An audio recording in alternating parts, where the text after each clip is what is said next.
This little boy felt like he was seriously ill, but the nurse asked him to wait in line for registration. Feeling helpless, Noah turned to leave, but suddenly he collapsed on the ground. He was quickly rushed to the emergency room. The nurse found a boarding pass in his pocket, and when Lisa saw the information on it, she immediately instructed the medical staff to stop. She asked everyone to put on masks and then called the attending physician. It turned out that Noah had arrived in the United States from Africa, and his symptoms closely resembled those of Ebola virus infection. Noah was then taken to an isolation ward, and all medical staff were required to wear protective gear. They needed to confirm whether Noah was infected with the Ebola virus. At that moment, an FBI agent arrived at the hospital. According to intelligence, they had learned that a spy had smuggled an Ebola-infected patient from Libya in Africa to the US. The hospital had just admitted a patient who was suspected of being infected with the virus, so the agent said they needed to question Noah. The agent went to the ward to interrogate Noah. Noah explained that someone had told him that he could make a lot of money by setting up a stall in New York. As long as Noah shared part of the earnings, the person would provide him with goods and a round-trip ticket to the US. Before coming to New York,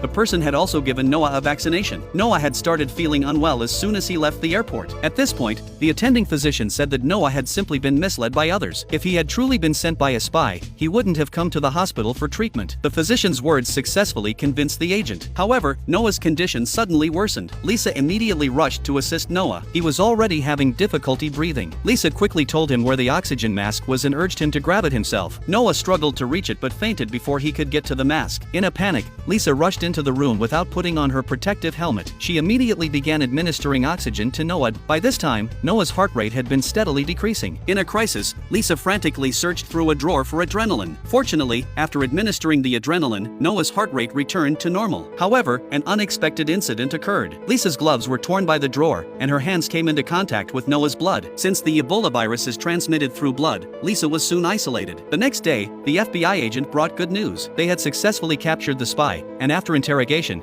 they discovered that the spy had mistaken Lassa virus for the Ebola virus. The virus injected into Noah's body was actually Lassa virus. Though the Lassa virus can be fatal, it is treatable if addressed promptly. Everyone at the scene broke into applause, relieved for Noah and deeply impressed by Lisa's bravery.